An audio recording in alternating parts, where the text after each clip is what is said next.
ఎంపీగా రాజమండ్రిని ఎంతగానో అభివృద్ధి చేసిన మార్గాని భరత్రామ్ను ఈసారి ఎమ్మెల్యేగా బంపర్ మెజారిటీతో గెలిపించాలని వైసీపీ నాయకుడు పేపర్ మిల్ కార్మిక సంఘం నాయకుడు చిట్టూరి ప్రవీణ్ చౌదరి ప్రజలకు విజ్ఞప్తి చేశారు.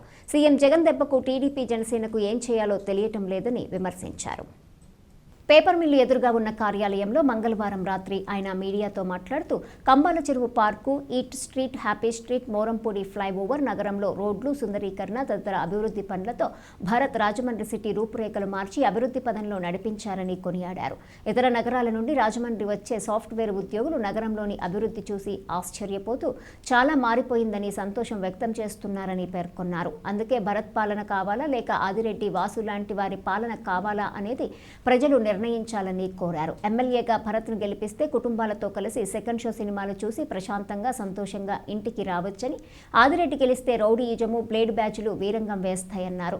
సమావేశంలో K Yashwant Kumar, Penumaka Sunil Kumar, K Simhadri, Venkanna, M Venkatnath, S Shiva, U Dhanraj, I Durga Prasad, G Jagdish, B Nageswara Rao, T Venkateswara Rao తదితరులు పాల్గొన్నారు. ఆదిరెడ్డి వాసు కానీ బ్లేడ్ బ్యాచ్ రౌడీ ముఠాలతోటి పరిపాలన చేసి ఆదిరెడ్డి భవన్ అయితే 5 ఏళ్ళకి అసలు అడ్రస్ చేయలేదు, గల్లంత అయిపోయింది. కాబట్టి ఇలాంటి పరిపాలన కావాలా? మళ్ళీ ఇప్పుడు బయలుదేరి నేను ఏదో మా పార్టీ అధికారం వచ్చేది సర్వేలు చెప్తూనే మాకు ఒక పీకే కలిసాడు. పీకే గురించి, పవన్ కళ్యాణ్ గురించి అంతకుముందే చెప్పాను నేను 6 నెలల క్రితం ప్రెస్ మీట్లోనే. మేము పార్టీ మొదటి నుంచి చెప్తూ ఉంది, గత 2014 నుంచి చెప్తూనే ఉన్నాం. పవన్ కళ్యాణ్ అని ఒక వ్యక్తి జగన్మోహన్ రెడ్డి గారి వ్యతిరేకంగా ఓటు చేల్చడానికి 2019లో పోటీ చేయించారు ఇదే తెలుగుదేశం ప్రభుత్వం. ఆ రంగం మళ్ళీ ప్రభుత్వ వ్యతిరేక ఓటు చేల్చకూడదని మళ్ళీ పవన్ కళ్యాణ్ కలుపుకొని, అంటే ఆడింది ఆట పాడింది పాట. పవన్ కళ్యాణ్ అనే వ్యక్తి ఒక స్టాండ్ లేదు. ఓసారి సినిమా మానేస్తానంటారు, ఓసారేమో సినిమాలు చేస్తాను అని అంటూ ఉంటారు.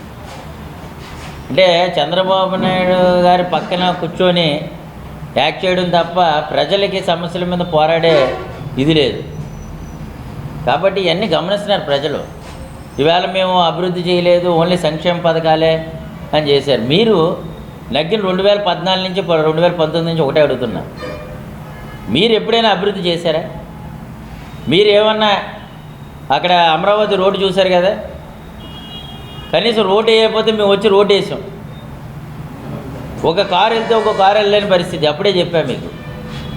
అలాంటి అభివృద్ధి అంటారు దాన్ని. కనీసం సంక్షేమ పథకాలు ఒకటా జనవరి పండగ అయిపోయాక ఇది పసుపు కుంకుమ కింద వేసావు తప్ప, మేము వచ్చి నెగ్గిన కాడి నుంచి ఒక బైబిల్లాగా మేనిఫెస్టోని జగన్మోహన్ రెడ్డి గారు ఒక భగవద్గీతలాగా పాటించి 9 నవరత్నాలు తీర్చడమే కాకుండా మనకు పెన్షన్ చూశారు. మొన్న 3000 చేస్తే 250 రూపాయలు పెంచుకుంటానే వచ్చాం. ఎక్కడ మాట తప్పకుండా మనం తప్పకుండా మా నాయకుడు పేదవాళ్ళు బాగుండాలి,